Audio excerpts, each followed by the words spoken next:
Welcome back. Today I'm working on solving a household problem, specifically a problem with the dryer. This is the dryer door handle. And the problem I want to solve today is that it's easy for your fingers to slip when you go to pull the door open.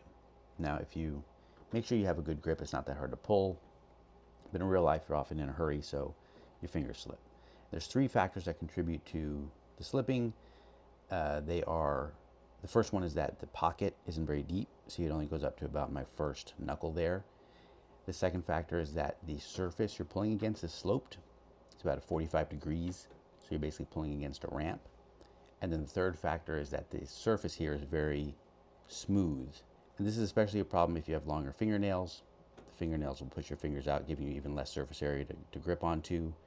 And if your fingers do slip, you can catch a fingernail and break it, which is no good. Obviously, that's not a problem for me, but it's a problem for other people. So I want to try to design a handle that makes it easier to get a positive grip, which minimizes the chance that your fingers will slip.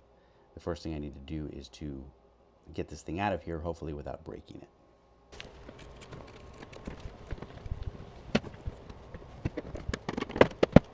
So this right here is the handle that I'm trying to replace. This snaps into the sheet metal door. This little tab here, little ramped tab, is what actually sort of holds it in. And then when you pull on the door, you're pulling against these little ridges here. You can see they're kind of like chewed up a little bit from being rubbed up against the metal of the door. Now, I'm not planning to make a snap-in handle like this for two reasons. The first reason is that I'm 3D printing this. I'm using a different kind of plastic. This is PVC. I'm using the PLA that's 3D printed, and I don't want to have to figure out how beefy or which print orientation I need to have to not have the PLA crack when it snaps in or when you pull on it. And the second reason is that I want to try some different handle shapes to see what kind of works the best. So my plan is to make an insert that goes sort of inside the door that has some mounting screw points that I can use to see which handle is going to work the best. Before I actually finalize the shape of the insert, there's a couple of measurements I need to dial in. There are things that are hard to actually measure. So the first thing is this. There's like a little slope in here, and there's not very much here to catch on this side. So I need to make that as long as possible to get as deeply into there as possible, but also not hit this so that it pushes everything else to the left. The other thing is, because this hole here is punched out, there's a sharp burr on the inside of this that kind of sticks past the surface of the inside. And so I either need to remove that burr if I want my insert to go against the inside surface, or I need to make a clearance for it on my insert. I decided removing it is much harder than making a clearance, so I'm just going to make a clearance. So I've made some of these little pieces they're basically a cross section of the insert, so I can work on how far this angle can stick out and that channel, and see which one fits the best. So this one, I don't know if you can tell, the burr channel doesn't quite line up, and I have quite a bit more I can go left towards that angle. Here's the next one. That's pretty good as far as the burr channel goes, but I still have more space to the right. So let's try this one. This one is pretty good. I could still go a little further to the right, but I think I'm going to stay with this dimension. So it's just kind of walking you through the process I'm taking to try to figure out what the right dimension is. Okay, now I have this, and this is, I've got that channel for the burr running all the way around. There's also a curved part here on the bottom corner because the metal in there curves like that. So let's see if this guy will fit. Hold on. All right, needed a handle. All right, so it looks like the channel for the burr lines up all the way around. The curve in the bottom works. And I started putting the holes in here for the fasteners so that I can try out different handle shapes. All right, so this is the basic shape of my insert. Now I need to actually figure out fasteners. I need to figure out some way to secure it in there somehow, which I have an idea for, and then I need to figure out a way to, provide a way for the screw to actually screw in there once the insert's in there. So here's the insert now prepared with the holes for the screws. I've got two different kinds of screws.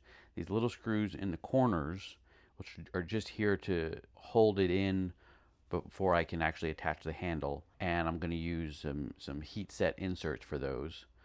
And then I have these, for the bigger screws, recesses in the back to capture some nuts, because I don't have any heat set inserts that big. And I'll just glue those in there. They don't need to hold on very strong because they'll be pulled into the recess. Just the glue just needs to be strong enough to keep them falling out the back.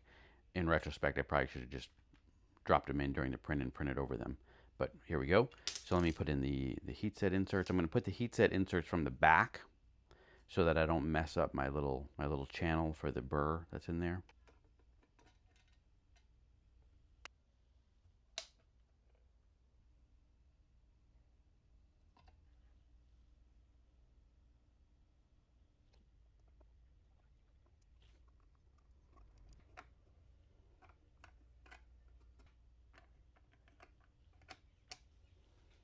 I did end up reprinting the insert with the nuts captured because one of the nuts fell into the dryer door and that was really annoying to get it out. Okay, so here's how this is going to work. So this is the insert. Has the mounting screws in the corners, and these screws just sort of catch on to the corners of the punched opening in the sheet metal just to hold it in place while I mount the handle. And then we have a shim to take up the space of the thickness of the sheet metal of the door, so I don't have anything flexing when I tighten the screws down. And then we have an escutcheon. This overlays the door. There's some clearance for the mounting screw heads, and with the escutcheon I can expose whatever mounting holes I need for a particular handle shape. That's one with one hole. Have one with all 5 holes. One with 2 holes. So it exposes the holes I need for a particular handle and covers all the rest. And I can just make whichever one I need for a particular handle. All right, so I'm going to go put this in now.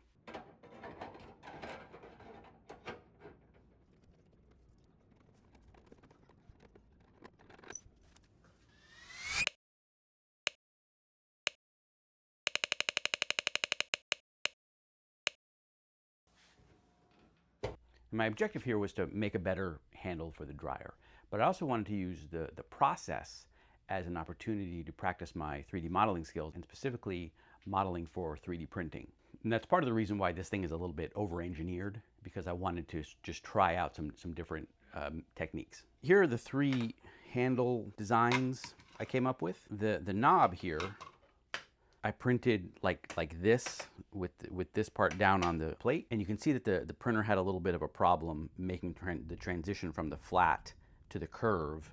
Also, the sort of overhang, because it was printed like this, the surfaces in there where the screw was supposed to rest were overhanging, and that didn't work out well, even though the slicer didn't complain about it. In order to use this, I would have to probably redesign it. I'd have to adjust the sort of slopes and the curves so it'll print better. I'd probably have to print it in a different orientation, probably like this. I probably won't though, because of the 3, this one didn't perform as well as the other ones as far as how it felt to pull on. The second one is meant to be accessed from the top, so this would be at the top of the handle, and I thought that might be a good idea because in our case, when you go to open the dryer door, you're always reaching down. So reach down into this to pull the dryer door open.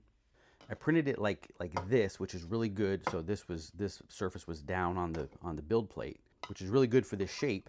And my holes came out round enough for the mounting. But you can see that, can you see that? The base of this warped off the build plate a little bit.